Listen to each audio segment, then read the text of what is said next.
Raising the Bets is brought to you by the Star Quest Production Network and is made possible by our many generous patrons. If you'd like to support the podcast, please visit sqpn.com/give.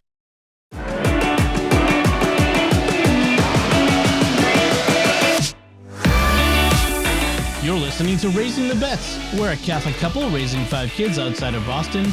Join us as we share the joys and challenges of marriage, homeschool, our adventures near and far, as we make sense of the world and experience the best parts of our culture. I'm Dom Bettinelli. And I'm Melanie Bettinelli. I almost don't need to look at the script for that anymore. So, it is Divine Mercy Sunday as we record. It is. It is. We have finished the octave, and we are headed into the rest of the Easter season. And it's also been here in Massachusetts school vacation week. Right. And we had Patriots Day early this week, which is, I think we talked about this last year. I'm certain of it. Probably. Well, we're always getting new listeners, but in Massachusetts anyway, we get 2 spring breaks, sort of. Wait, February break and April break. Yes. I know a lot of places you only get March, a week in March. Yeah. But we get February and April. And we brought it before, like, we don't know why. Just is. That's the way. I'm sure there's some explanation somewhere why this happened, but this is the way it is. And so this was school vacation week, which meant like a lot of stuff, kids stuff, programming types, regular stuff was not happening, including scouts and that sort of thing. So we didn't have any scouts this week. It was a very low key week. It was a very quiet week. I often try to do something, at least like hikes or something. I was recovering from being sick and I did nothing this week. It was a like lounge around, get nothing done week. Which was tricky given that Saturday was Isabella's confirmation. Yes, and it was. But it was, again, a low-key confirmation because we didn't have anybody over. Like, not that we didn't invite anybody, but nobody was available to come over. Which was just as well because I didn't have energy for cleaning the house and I would have been like horribly, awfully exhausted and tired, yeah. or else embarrassed at like the state of the house if people had shown up. Right. Yeah. One or the other. Yeah. Everybody was off doing other things, so they just weren't available. So, which was just, I know Isabella was a little disappointed. She would have liked to seen her cousins and whatnot, but, frankly, not having to prepare a big to-do, it was just as well for me. It was kind of a mercy for me. Yeah. But I felt bad because she's been to so many of her cousins' graduations and confirmations and first communions, and she really wanted that. She was hoping to host them all and see them all and bring them. Yeah, I think she was a little sad. But, it's Bella, so she doesn't make a big deal out of it. And she doesn't stew. No. So, but the confirmation was nice. So they had 3 confirmation ceremonies all in one day on Saturday. And ours was, what did we say? It was 11? It was 11 a.m. Yeah. So we had to be in our pew by 10:45 and which we made. We made it. Yeah. It was a pretty quick in and out confirmation ceremony. It wasn't a mass. It was just the sacrament. Yeah. Liturgy of the Word, renewal of baptism vows, give everybody the sacrament of confirmation, and then closing in a homily, which we'll talk about in a bit. Yeah. But yep. It was pretty straightforward and simple. Efficient. I mean, and a lot of kids. It felt slightly anticlimactic to me, but I don't know how it felt. I didn't really talk to Isabella about how it felt because I'm a little bit leery about the how does it feel question. Right. And given the last 2 years of it's a 2-year program, and it was such a weird program because she never ever met like they never had in-person classes or gatherings that she attended. They eventually had them, but she never went to any of them. She was never able to go to any of the in-person classes, so she didn't meet any of the other people she was confirmed with. It was kind of weird. Like, yeah. Yeah. Pandemic. It was sad. I mean, sad that there wasn't an opportunity for her to get to know other teens, and I don't know. I felt like some of them knew each other, but a lot of them didn't seem to know each other at all either. Well, Brockton's it's a city. So, and it's 3 parishes. And so you get kids from all over. I'm sure a lot of them go to Brockton High, which is a massive high school. It's like 5,000 kids or something like that. Yeah. Or at least it was when I was younger. Maybe it's fewer now. But probably also private high schools and that sort of thing. So I don't know. Yeah, I mean, maybe they knew each other or whatever. But yeah. But the funny thing is we'll see, because now Sophie is due to start confirmation program this fall. So will she be in person, or? I think I'm going to try to push her to go to in-person classes if we can at all swing it. I think it would be good for her. I think so too. Yeah. Yeah, I agree. It's nice they didn't make a big deal of it. The deacon who runs the program I think he got that, given the pandemic and everything, some kids were not just ready to do an in-person program, but he made stuff available. So, Yeah. And honestly, even of the stuff that he made available, this last fall, at least, she was hardly doing any of the assignments. Given where we were at as in displaced. He was very gracious. He really only required that she turn in a brief reflection on her confirmation saint and her sponsor, and everything else he just kind of ignored the fact that she hadn't done it. We talked a bit about to him. I think I'd emailed him a bit about our situation and kind of give him the sense that Bella, we are giving our kids a good formation, and so she was prepared. By the way, she picked Saint Andre Bessette as her confirmation saint. We might have mentioned that, but that was nice. Yeah, and she was really torn between Andre Bessette and Saint Edmund Campion, and eventually she settled on Andre Bessette. But her confirmation sponsor, my sister, ended up actually getting her Edmund Campion medal and picture anyway. In addition to an Andre Bessette. In addition to the Andre Bessette. Yeah. So that was nice. And then today it was really kind of fun. The visiting priest who was there was a Holy Cross father, and so he included Saint Andre Bessette in the Eucharistic prayer, and Isabella just kind of glowed at that, like, oh, look, St. Andre's watching over me. Yep, that was nice. So, yeah, so that's what we've been doing. The confirmation was about the big thing. So let's talk about food. And for some reason, this week... This was Pork Week. The theme, it was the Pork Week. Like Discovery Channel has Shark Week, we had Pork Week. Or as I like to call it, the Porktave of Easter. Okay. No, I don't know. I might need to trademark that, stamp it. No, just no. It wasn't every dinner was pork, but it was close. It just happened to be the things that were available. So one night there was a lot of, what are we going to make tonight for dinner, and what's in the freezer. And so I stocked it full of pork for some reason. So the first one was I ended up making a pork roast fajitas. So I made fajitas using a pork roast that I'd bought on sale and stuck in the freezer, probably thinking I'd cut it into chops at some point, but I never did. And instead I cut it into pieces and made fajitas on the grill. So I used a marinade, and the new grill has a side burner. So I put a cast iron skillet on that and cooked the veggies in that, and otherwise cooked the fajita meat, the pork, on the grill, and it came out pretty good. It was tasty. I'd just say the loin and pork roasts are pretty tender for, when you slice them up into bits like that for like burritos or fajitas and stuff. So that went pretty well. And then another night I made slow cooker Cuban pork roast with mojo sauce. And so I should have looked up the recipes, because I want to, there's a lot of recipes tonight.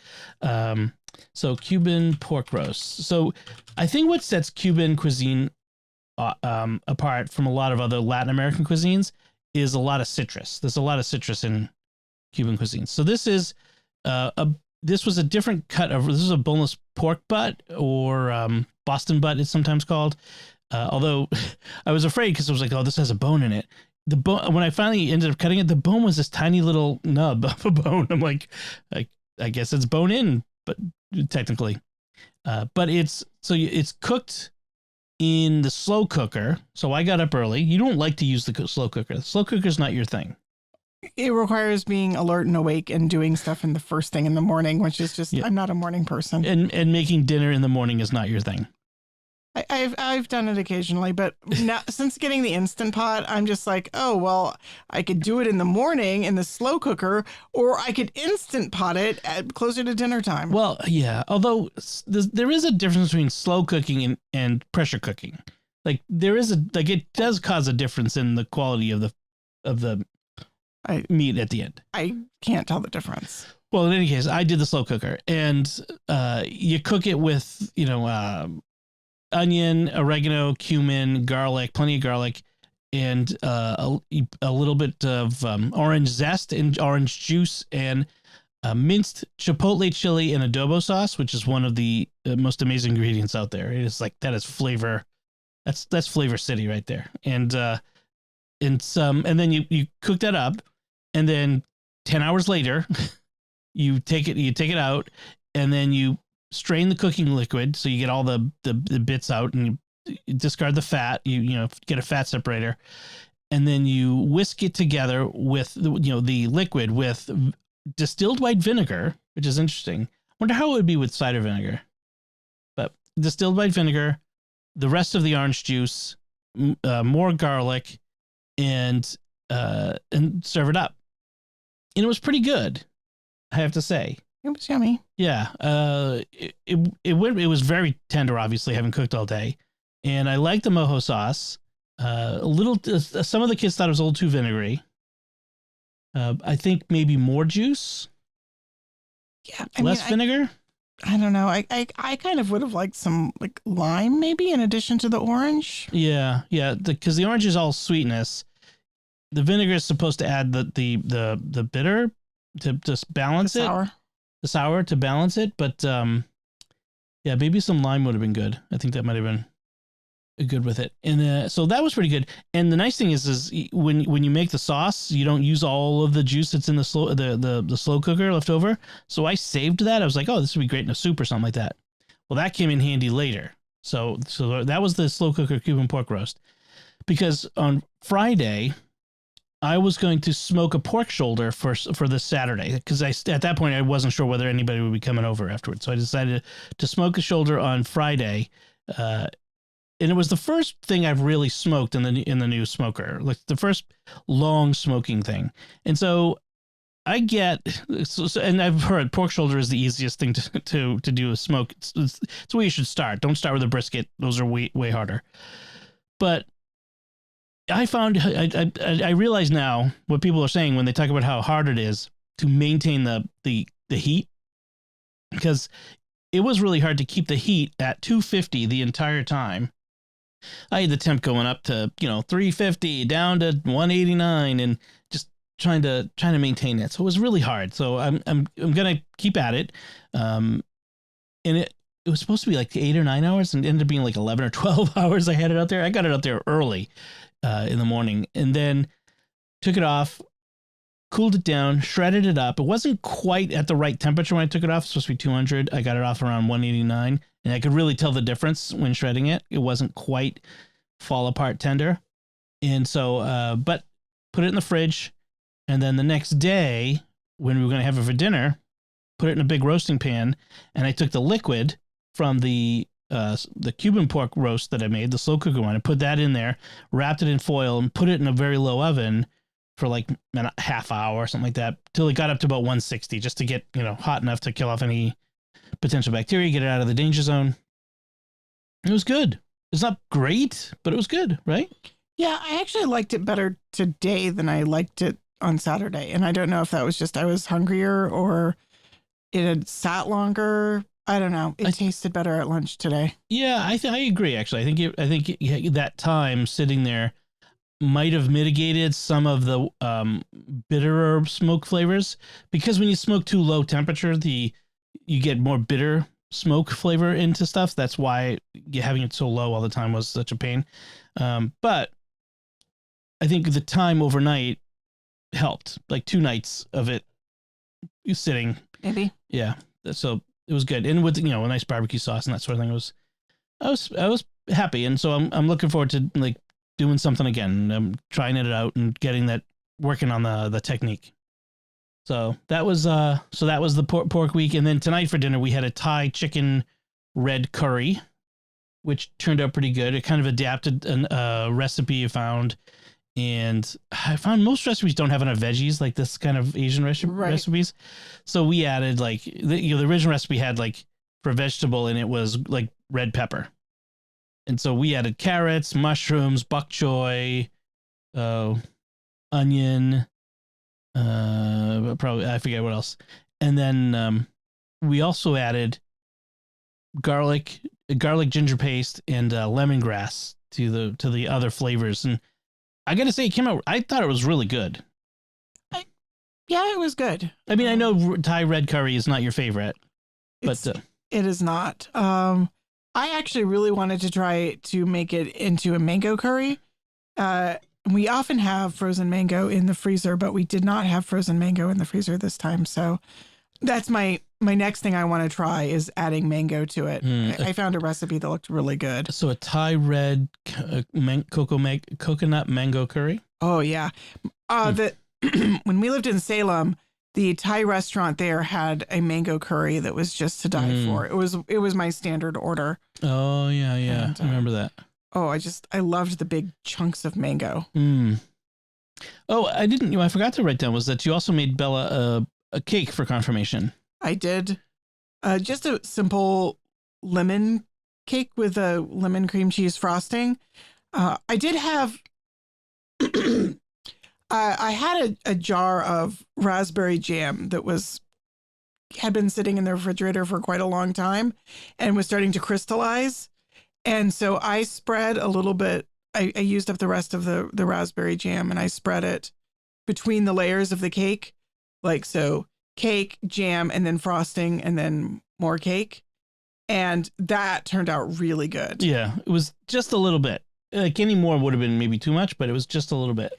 Yeah, just that little hint of raspberry flavor. I think raspberry and lemon are such a nice combination together. Yeah. The kids all like my cakes. Oh yeah, better than anything store bought. So good, awesome. So that's what we've been eating and cooking. We'll see what we get in store this week. I'm not sure, but a lot of our cooking has been limited by we have a guest, your sister, who has various food allergies, and so there's nothing with tomatoes, nothing with various other things that you can't have. So it forces us to be a little more creative with some of the recipes. So let's talk about what we've been reading and watching. I want to talk about one show I've been watching a bit of on Paramount Plus called Halo. Okay. It is based on the very famous video game, the Halo series from Microsoft on Xbox. See, I would normally be very wary of show based on video games. On video game. Yeah. It's okay. It has some problems. And part of the problem is, in this case, is they've forgotten what people like about the game. The game is a shoot 'em up. It's a first person shooter, where you run around and you shooting aliens. And until this, except for the first episode and the latest episode, which I think is like the 4th or 5th episode, there's been no shoot 'em ups. Like they're supposed to be like these these characters are the Spartans. They're super soldiers. They're the best of the best. If one shows up on a battlefield, he'll turn the tide, that sort of thing. Except they're not doing anything like that. And then they have they introduce this young female character in the first episode that the main character, Master Chief, takes under his wing, kind of protects her against orders. And he's like, okay, so this is going to be this wingman situation. It's like Grogu and Mandalorian, right? And Din. Except in the second episode, he hands her off to somebody else, and she's off on a separate story thread now. And I'm left wondering, what's her point? Like, what point does she serve to the story? And then a third thing is they didn't learn the lesson. One of the great things about The Mandalorian is how we don't see Din's face most of the time. He's got that helmet on. And so he becomes this mysterious figure. This personality is mediated through body language, through words, through actions, but not facial expression until much later when he starts to take it up. But you've already got to know him as this character behind the mask. And Master Chief, for 20 years, has been this character behind a mask. Like, that's one of the things about him is he's a nameless, faceless personality inside this suit, this power soldier power suit. Except in the first episode, he takes off his helmet and he's constantly got his helmet off, and he's like, I don't know, you kind of lost something there by having this character who's just this dude. Interesting. Yeah, I mean, I can understand the choice because honestly, to have in the Mandalorian to not see his face for so long wasn't actually a really bold move. Yes. I think that most of the time, the council would be, you can't do that. You can't just not show your main character's face for weeks and weeks and weeks and have everyone be okay with that. Nobody's going to feel attached to him or whatever. Right. So I understand why they would not learn that lesson because it's kind of counterintuitive. But imagine if in Star Wars you had Darth Vader constantly taking his helmet off. Yeah, that would be you would have lost the mystique. You would have lost the coolness factor.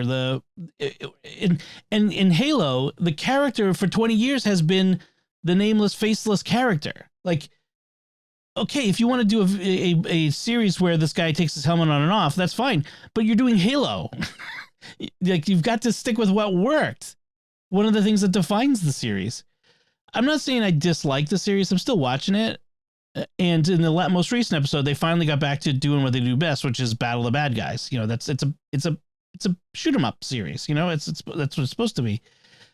So we'll see. It may recover from that. I also watched this week The Godfather Part 3, which I'd never seen before. And that is because I was doing an episode of Secrets of Movies and TV Shows with Mike Creevy and Andrew Hermes that we recorded and should be out in a couple weeks. Really not as good as the first two. Obviously, everyone acknowledges that. But there's some really interesting themes of grace and redemption in it, and the possibility of redemption for even for the worst kind of sinner.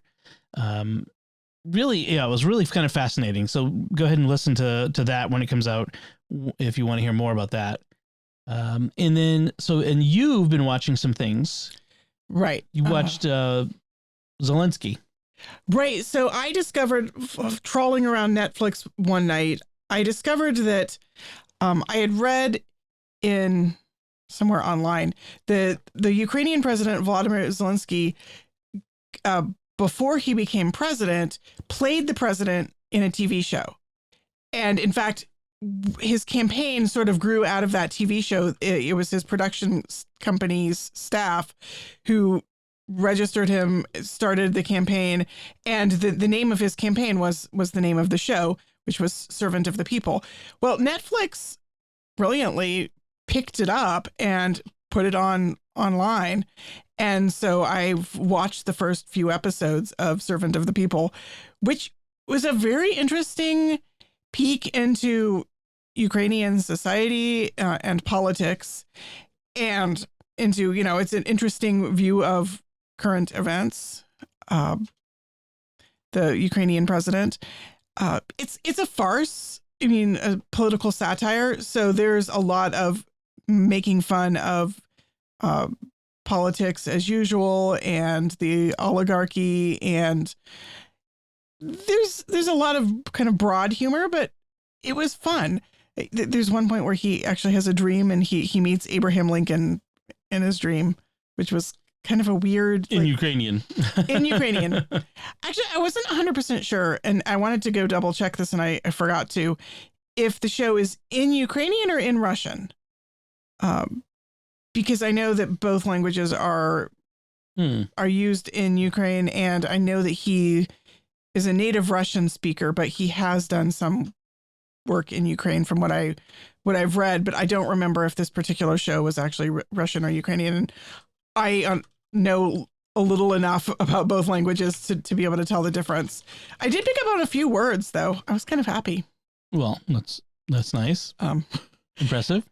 But yeah, it's an interesting show. The premise is that he's a high school history teacher, and one day he goes off on a rant with some very, very colorful language that gets him into trouble. And he's going, not, the rant is not during class time. It's after class and the students are gone. But one of the students is standing outside the window and makes a video recording on his cell phone and then posts it on social media. And then all of the students' parents end up watching it. The Zelensky's character gets into trouble with the principal, and he gets called on the carpet and excoriated for this irresponsible rant that's been posted online.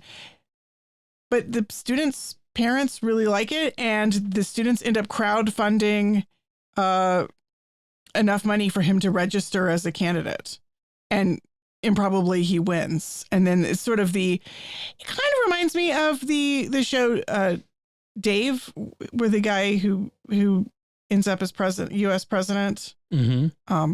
It's got that sort of feel, but different.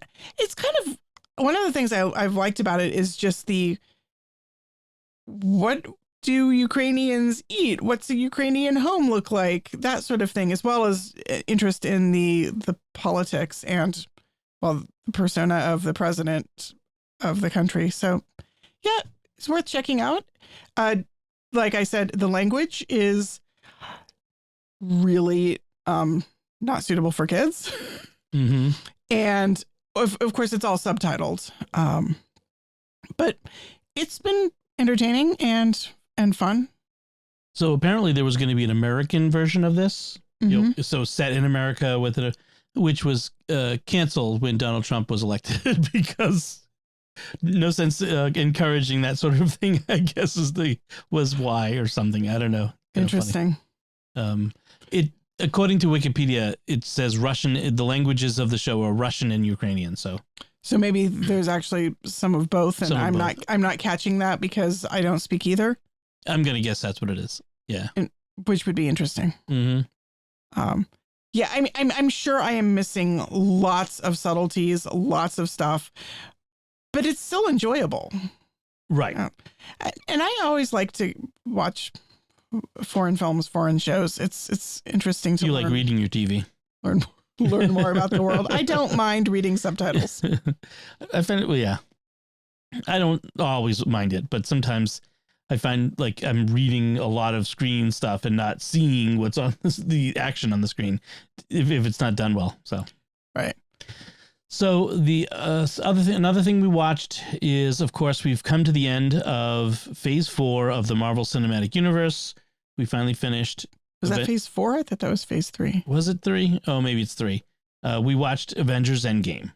Oh my gosh, it's such a powerful movie. I love it.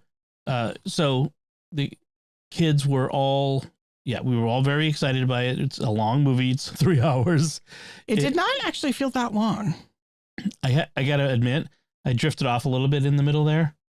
Around the time that Nebula is captured by Thanos and right before Nat and Clint have their fight. I cannot imagine falling asleep during this movie. Actually, I think I did nod a few times the first time I watched it. Mm-hmm. Today, I was like edge of my seat. I also used 2 hankies. I was crying so much. So, I started crying in the very first scene. When Clint loses his family, they get dusted. Oh my gosh. And then I cried again when Scott comes back and sees his daughter after 5 years have elapsed. That's just crushing. Having just watched the Ant-Man and the Wasp, and seeing him with her in that, when she was so little. Now it has a bit different impact now that you've actually seen those movies, the Ant-Man movies. I saw the first one. Oh, you didn't see the Ant-Man and the Wasp, right? Yeah. So. No, it's really good. I feel like, again, I appreciate it even more watching it a second time than I did the first time, which I mean, I really liked it the first time.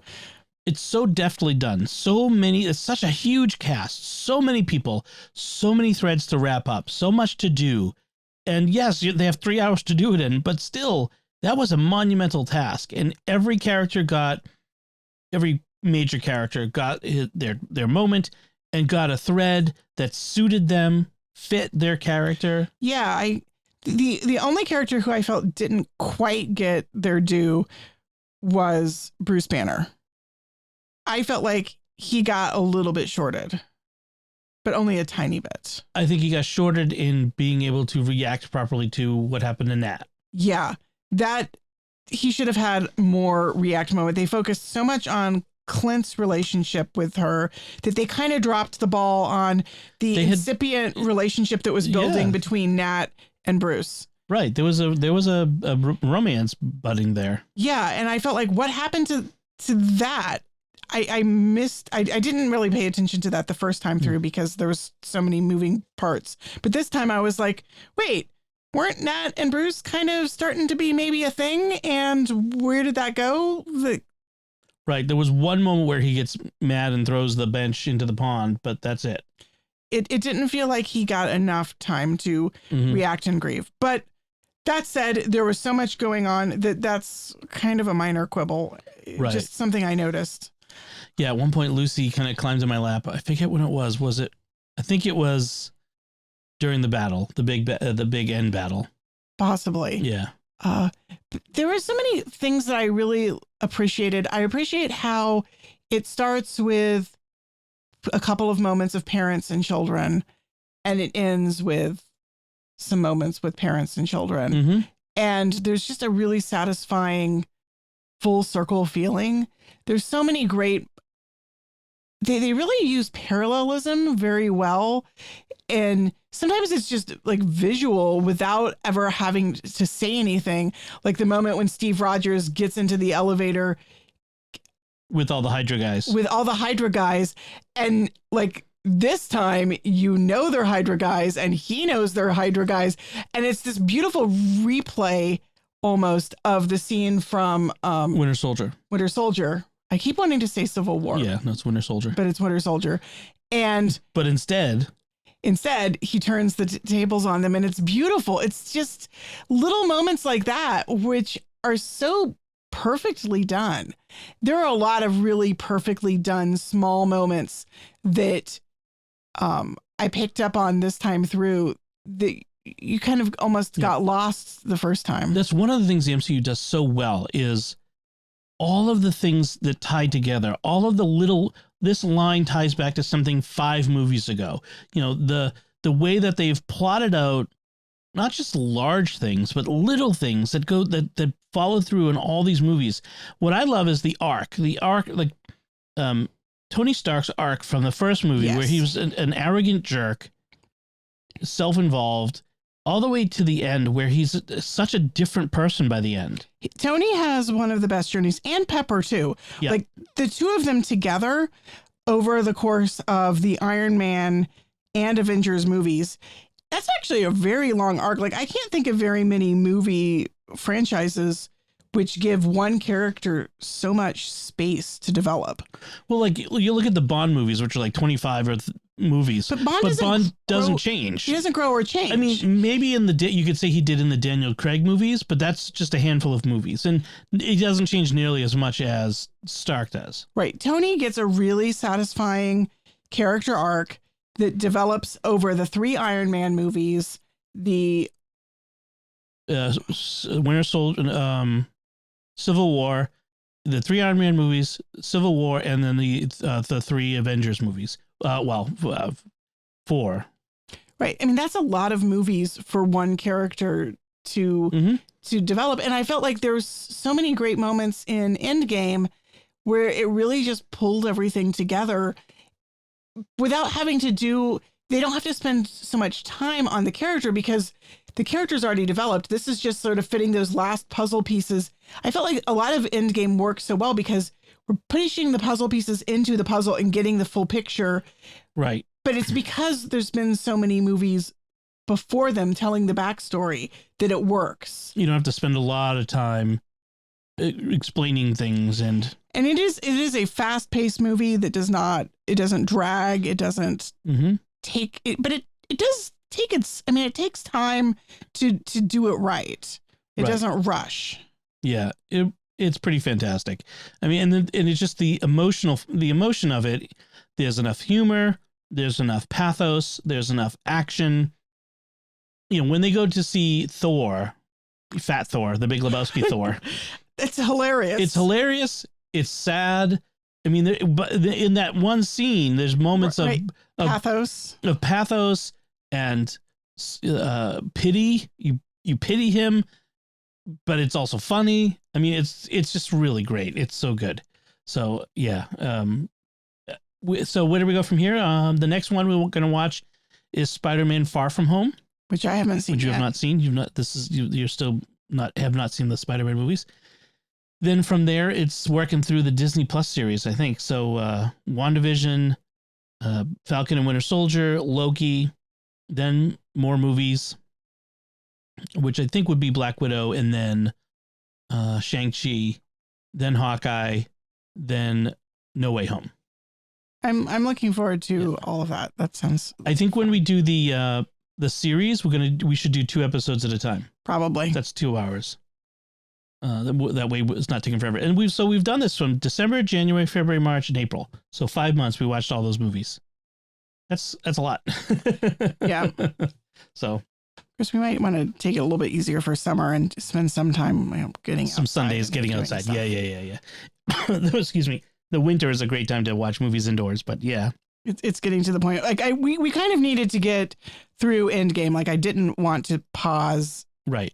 Well, but now this is a good time to we could regroup. We could watch a 40-minute episode after dinner even. Right. This is a good time to like spend more time getting outside and doing stuff, and then like save the shows for little bits and pieces here and there. Yeah. Yeah. That might be a better way to do it. At least through the good months. So Endgame, we also watched the latest episode of Moon Knight. Yes. Which was very thrilling, a very Indiana Jones, Tomb Raider feel to the latest one. And I feel like the pieces are starting to click together a little bit better. Yeah. And I still have lots of questions, but I feel like the mythology is kind of gelling a little bit, and I kind of know where we are now. And you're not lost. You're not completely lost if you haven't read the comics. That's another great thing about the MCU is if you're a fan, you've read the comics, it's fun, it's interesting, it's exciting. But if you've never read the comics, you don't know what any of the backstory, you're still getting it, you're still enjoying it. Right. And this is one where I don't think you have to have seen any other MCU Marvel thing, anything. Right. This one's it's completely standalone. It hasn't really tied in with any of the other shows. Not at all. I keep waiting for like, is somebody from the MCU going to show up? Is this going to SHIELD agent going to come around or anybody? No, there's nothing. It's kind of interesting. I mean, I wonder if it's going to by the end of the series, or if this is just a pure standalone. Yeah, I don't know. I was going to say, it does get lots of the vibes of Legion, which was a Marvel series that was on FX, which involved a character who was super powered, but was in a mental institution, and you're not quite sure how much is real and how much is delusion. And there's a little bit of that, especially at the end of this most recent episode that come out. So I hope they don't go too far with that, because it's kind of a trope. Is it really just a delusion?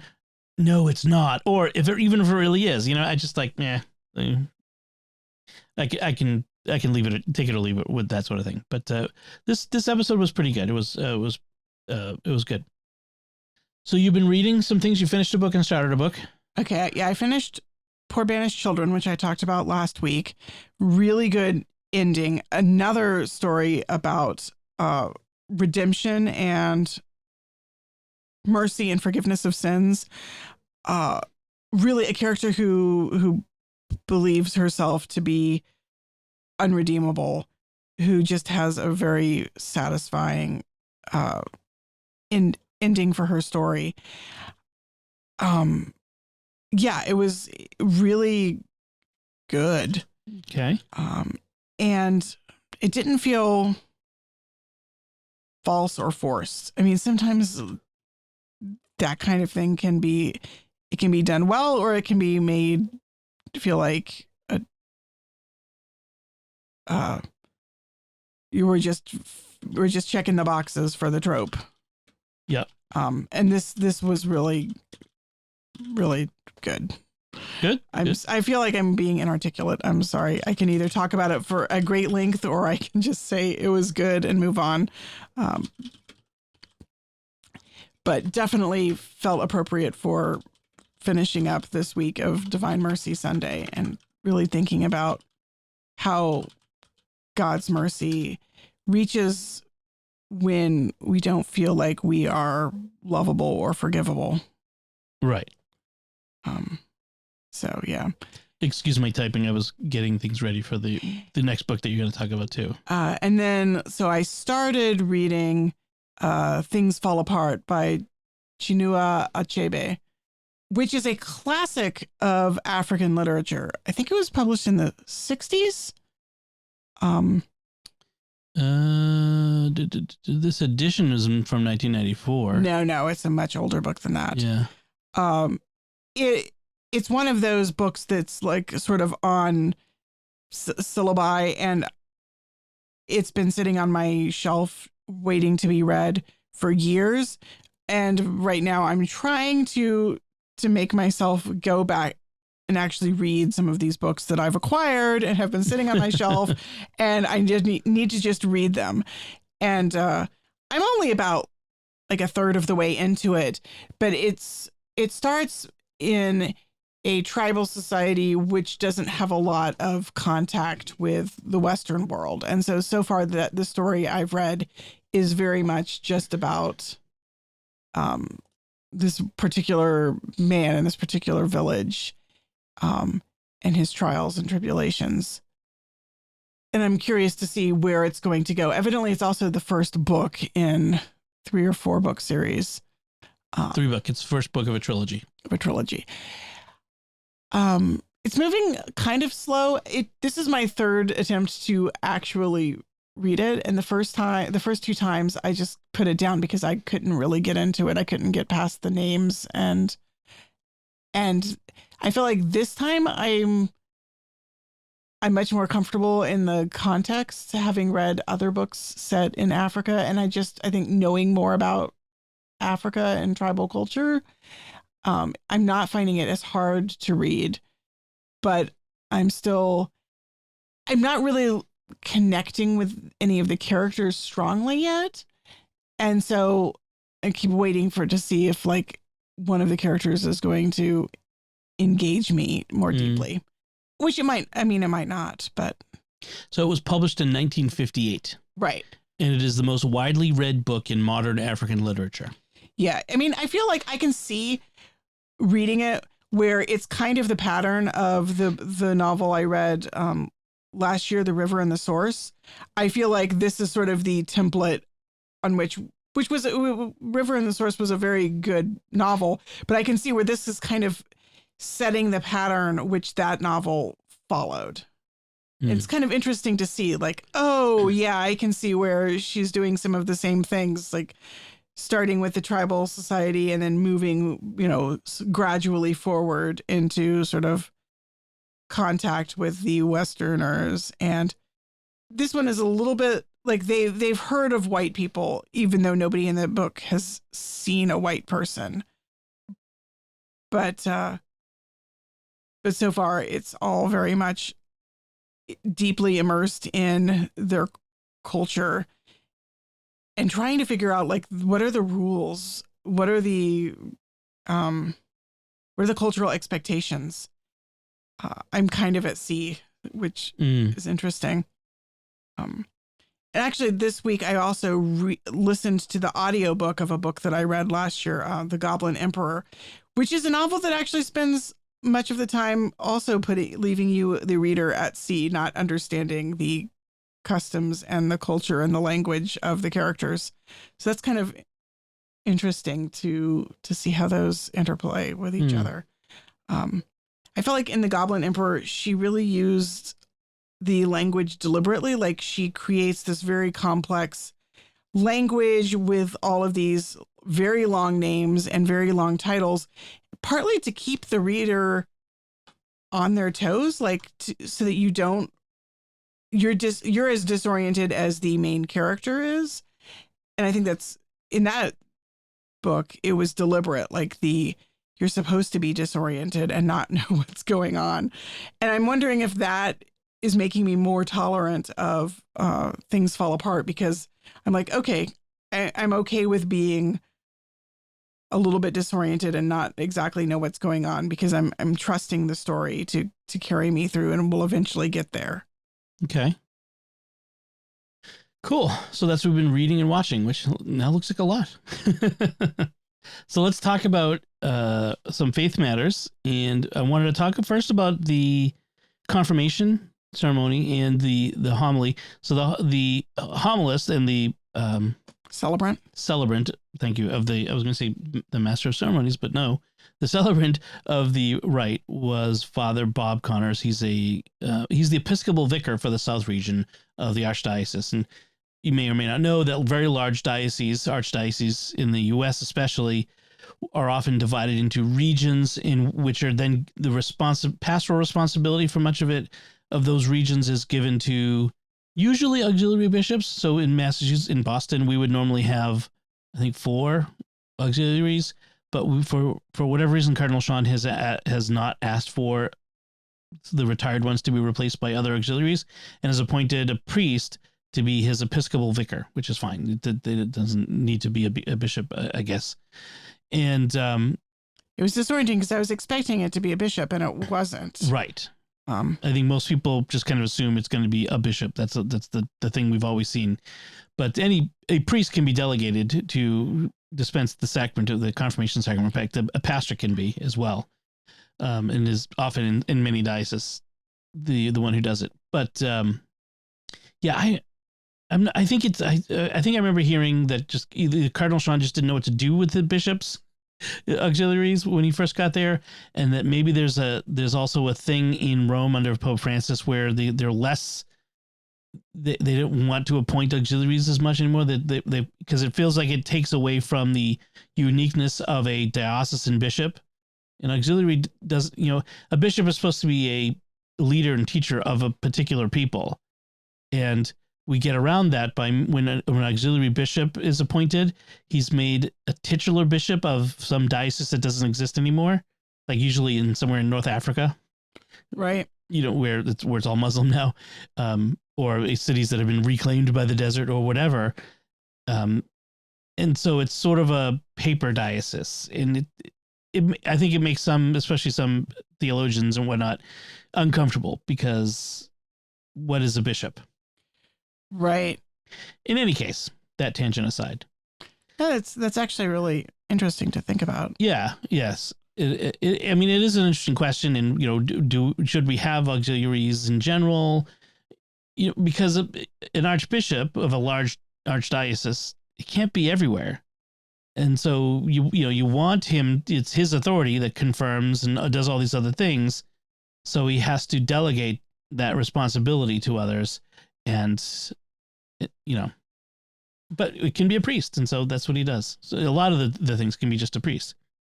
So Father Connors came, and he did a fine job. I mean, it's hard. He's got 58 parishes that he's Episcopal vicar for, and in our 3 parishes, our collaborative of parishes, we had 3 ceremonies just in one morning. One day. Yeah, in one morning that he had to do. So doing confirmations can be a slog. And I think from April through September, they're doing them. It's just like, in any case. So I have sympathy. That said, I want to say a few things about his homily. The first half of his homily, he talked a lot about recycling, conservation, Greta Thunberg. He talked about how much he admired this generation because they're so very forward thinking and concerned about the future and activism and the environment. Much more so than his generation, which, looking at him, he's probably a boomer. You could even say the Gen X, like us, who are much more concerned with consumerism and buy, the things that we have and whatever. So, okay, that's fine. But the first half of the homily could have been an Earth Day speech. There was no mention of God or Jesus or faith. I think he was trying to grab people's attention and seem relevant to people's experience, but that was kind of making an assumption.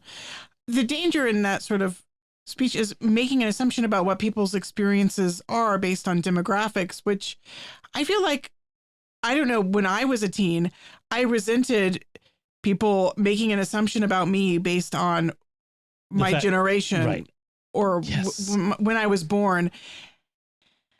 And, knowing Isabella, like, it didn't feel like much of what he was saying connected with her experience or who she is or what she thinks about the world. So, right. Well, like later on, the assumptions like, oh, you only use your phone camera to take selfies. And I'm like, that's really, I mean, it's a criticism.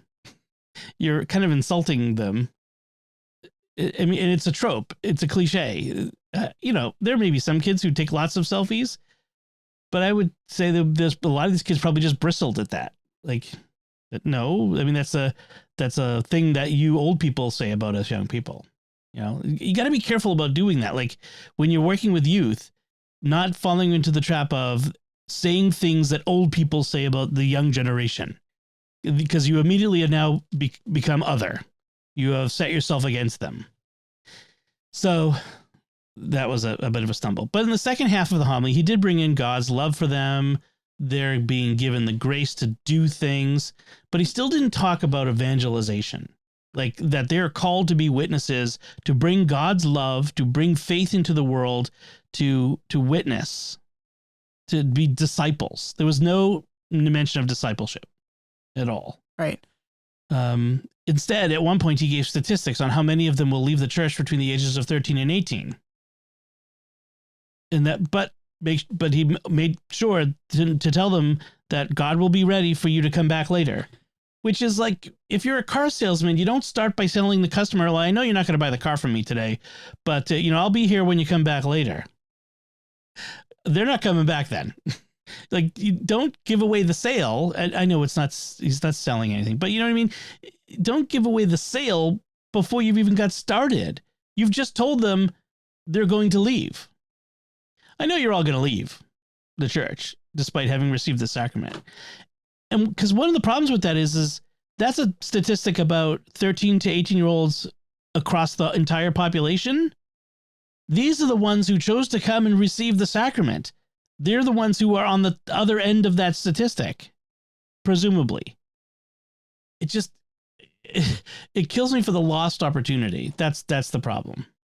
And again, I know how hard it must be to give confirmation homilies and to try to be relevant and connect with, to be a guy who doesn't have his own kids, to connect with young people who are the age of what would be his grandchildren if he were a family man, So, nevertheless, I appreciated, that he was at least positive, and brought faith into it, talked about God's love for them. And we can just hope for the best that the Holy Spirit does what the Holy Spirit does. Anyway, so did you have anything you wanted to say about it? Yeah, I mean, I thought the second half was really quite positive and uplifting. I didn't really notice the lack of talk about evangelization, although now that you mention it, yeah. Discipleship. Well, I have a thing, and I think we both agree that there is not enough talk about discipleship in the church.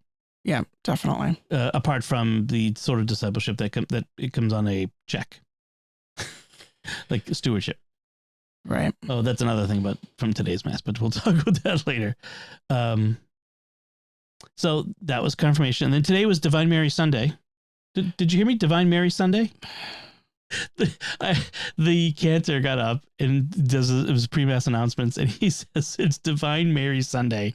And I don't know whether there was a typo on the sheet he was reading from or he just misread it. But I mean, obviously it's not, he didn't mean Divine Mary, Divine Mercy, but I just thought it was kind of amusing. Mm-hmm. So it was Divine Mercy Sunday. And today we had Father Leo, who's a Holy Cross father.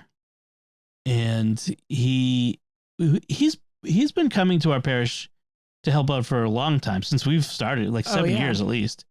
Probably a lot longer than that. Yeah, and recognizes us now, I think, when he sees us.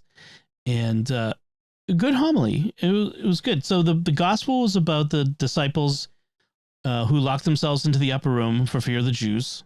Yes. After the resurrection. Understandably so, because they just watched Jesus be crucified and they're thinking, when are they going to come for us next? Where next?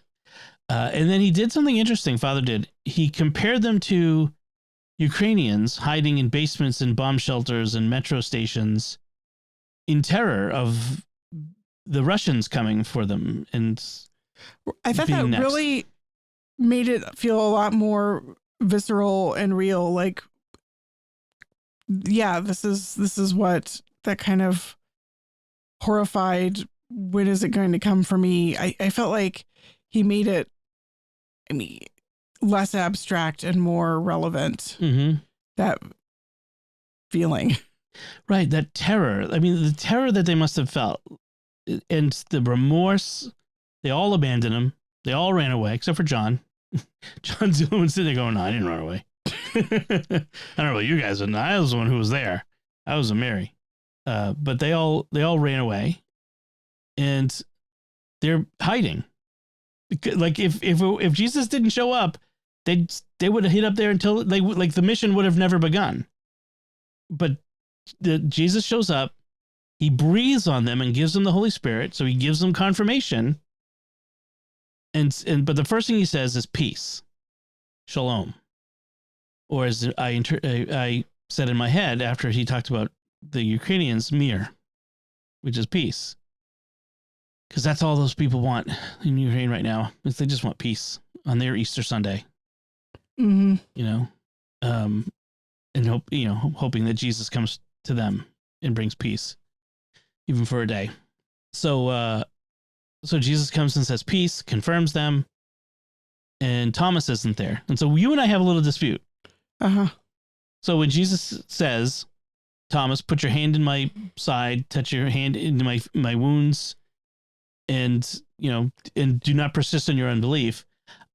I'm saying, I think Thomas didn't actually do it. I think that it was clear enough to Thomas that this is really Jesus standing there in front of him. He didn't need to actually be convinced by putting his hand in his side. But you think Thomas would have done it? Well, I don't think he needed to. I think he would. I think he did. Because I think that he believed as soon as he saw Jesus. I do not think he needed to put his hand into the wounds in order to believe. Right. But I think it became not an act of doubt, but an act of faith. And when Jesus invited him into that intimacy of, come, touch me, feel me, see the wounds for me, it reminds me very much of one of my favorite lines in the Anima Christi prayer. Within your wounds, hide me. And I think that Jesus, seeing our wounds, seeing the wounds that sin has caused to us, invites us into his wounds.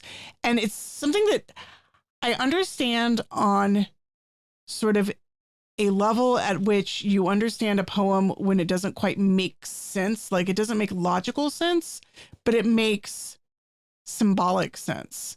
Like, I don't understand why going inside Jesus's wounds is something that we would want to do, or why it works, or why we pray for that. And yet it feels right to me. There's a feeling of rightness to the images. I mean, you see it in the artwork of Thomas putting his hands into Jesus. And it feels to me that there is something very, I don't know, tender. On a symbolic level, there's that intimacy, which reflects, I got to be careful here because I don't want people to take this the wrong way. It reflects like a mother carrying a child in her womb, or husband and wife.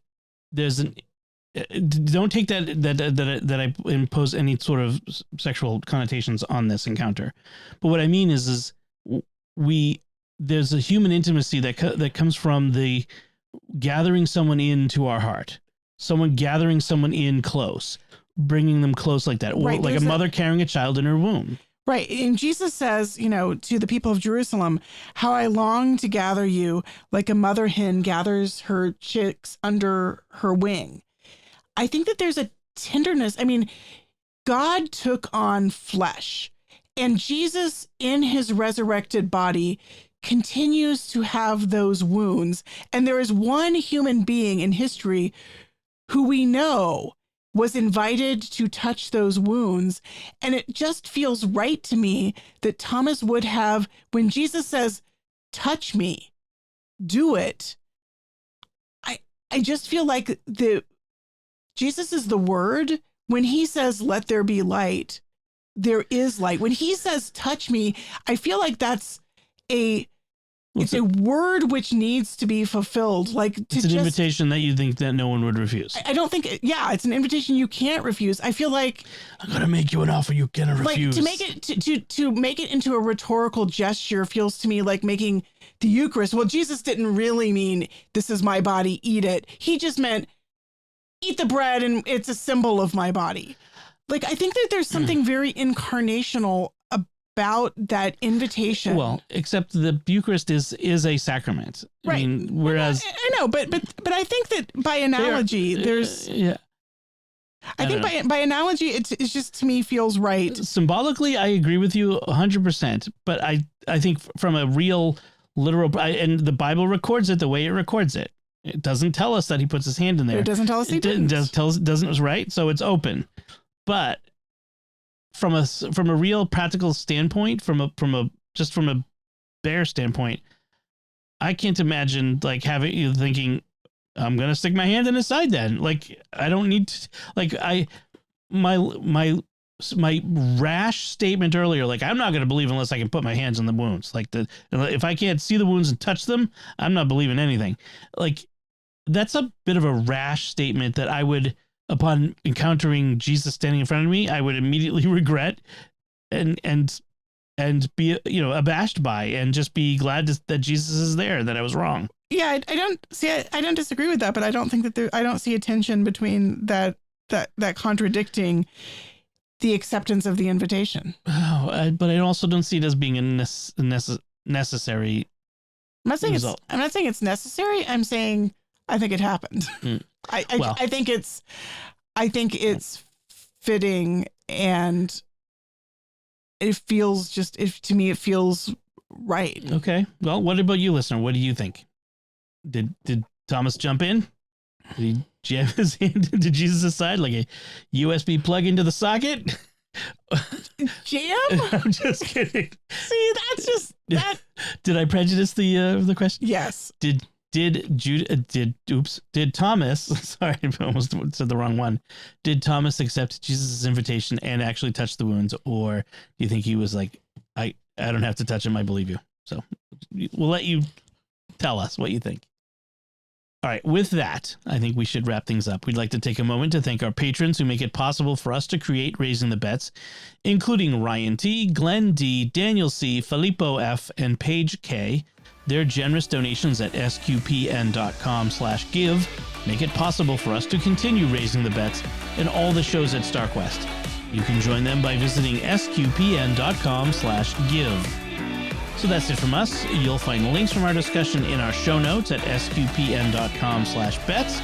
You can send your feedback at the SQPN Facebook page, facebook.com/StarQuestMedia, or send an email to bets@sqpn.com, or visit the StarQuest Discord community at sqpn.com/discord. Until next time, I'm Don Bettinelli. And I'm Melanie Bettinelli. Thank you for listening to Raising the Bets on StarQuest.